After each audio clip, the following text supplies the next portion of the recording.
Thank you for joining us this morning. Javier Becerra, Attorney General for the great state of California. I'm joined today by two individuals who will speak from their experience and expertise as medical professionals, and I also have with me our expert on the legal side of matters who can comment as well. So let me introduce them before I make my remarks. Dr. Tamer Durrani is a associate clinical professor of medicine at UC San Francisco. He will speak after I finish my remarks, and then we'll ask a practicing pediatrician, Dr. Daniel McCrimmons, to give us some remarks as well. After they speak, and if there are some questions regarding the actions that we're taking today, I will make sure that Sally McNaughty, who is a Senior Assistant Attorney General for the Environmental Section here at the Department of Justice, is available to respond to any questions you may have as well. So we are here because we are announcing that perhaps the most important thing we can do is make sure that as parents that we're doing the best job we can to get the future ready. And the future is nothing more than our children. And as the father of three daughters who are now adults, I can tell you that my wife and I took nothing more seriously than raising our three children to make sure that they were prepared, that they were nourished and ready to become leaders for tomorrow. And so there could be nothing more important than the safety of our children. It's also interesting to note that when our kids are still very young, in their infancy, they depend completely on us. What they eat, what they learn, it's on us. And so they trust us 100%. And so we must often trust others to help us make sure we're making the right decisions for our children. Parents across America, and certainly here in California, on a daily basis, rely on the representations made by companies that sell food products that our children ingest to make sure that what they are eating, what our children are eating, is not only good for them, but it's safe for them as well. And certainly that has to apply when it comes to infant and toddler formula that we feed to our youngest children. That's why it's a parent's worst nightmare to learn that you may be feeding your child something that is not only not going to make them healthy, but may actually threaten their health. Toddler formula that we feed to our children should be safe. It certainly should not contain lead levels that make them unsafe for our children. So today, the Department of Justice is announcing that we are filing a lawsuit against two companies, Nutraceutical Corporation and Gracely Incorporated, whose toddler formulas contain extremely high levels of lead. We are joined in this lawsuit by 10 district attorneys from throughout the state of California. These district attorneys are members of the California Food, Drug, and Medical Device Task Force here in our state. Our lawsuit alleges that the manufacturers that I've identified violated California's unfair competition law and Proposition 65. Many of you will recall that in California we enacted Proposition 65 more than 30 years ago.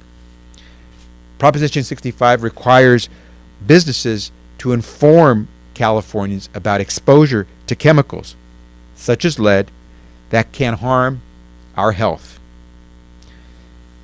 At the California Department of Justice, we did some testing. Our testing showed that Gracely's product, Sammy's milk-free range goat milk toddler formula, caused lead exposures more than 15 times the maximum allowable dose level under Prop 65. Nutraceuticals product, Peaceful Planet Toddler Supreme Formula, caused exposures more than 13 times the maximum allowable dose level. Both formulas exceed the Federal Food and Drug Administration's provisional tolerable total intake level for lead for children under 6. which you see represented here in this graph. The bottom orange line is the line that shows the level at which Proposition 65 requires a company to provide notice to consumers that the product that they are about to purchase contains levels of a chemical above those that might be considered safe, or at least are required by Prop 65 to be made public. The second bar above, the other red line above, is the FDA's level of exposure to lead for children under the age of 6. And in both cases, you can see how the two formula products exceed not just Prop 65 levels in California, but even the less onerous and more lenient measures by the Federal Food and Drug Administration standards. Both exceed the two different levels. These levels are high enough to pose a threat to a child's health, especially since toddlers consume formula on a daily basis.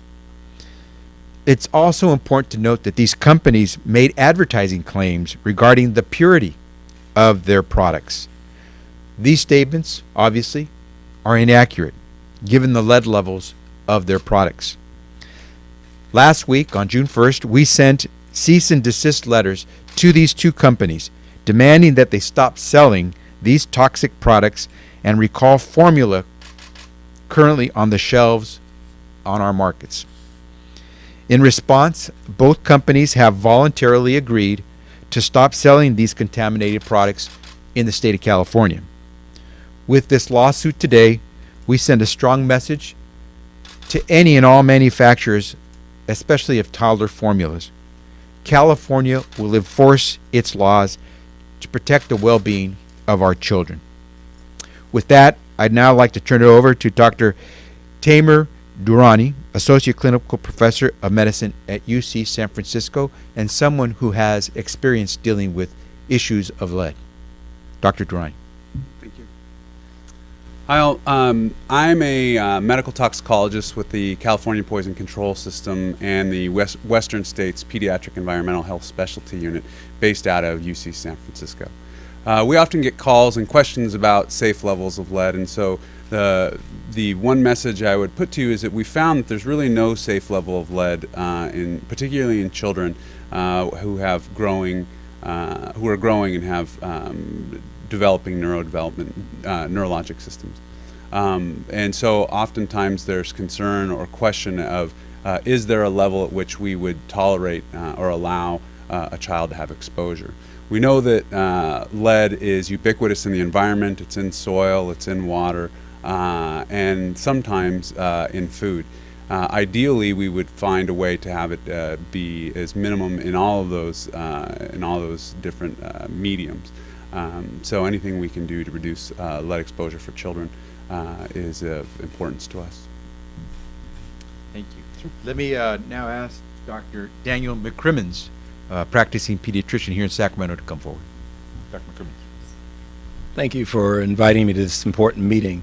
I think that after I did my training in New York City at Columbia, I had patients who had lead poisoning due to the exposure to the lead paint that was regularly used at that time in the tenement housings, and the effects on the children are profound. You have absorption of the lead into the stomach. You have this goes into the brain system. It has effects with IQ compromise.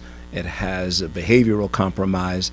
The kids can get ADD, ADHD, aggressive behaviors, and unfortunately the lead just sort of sits in the bone, and then at that point in time sort of comes out in the system. Even if it isn't currently being ingested, you still have a reservoir of the lead effects, and it's primarily during the ages of 9 months to 5 years of age when the brain is developing at its maximal level.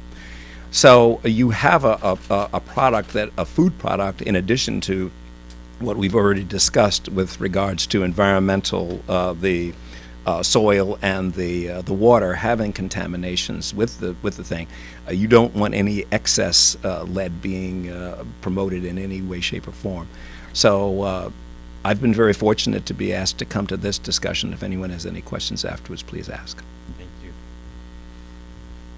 Sally and I are available to talk about the litigation itself, and of course we have the two doctors who are available to answer any questions you might have about the products and the technical issues clinically related.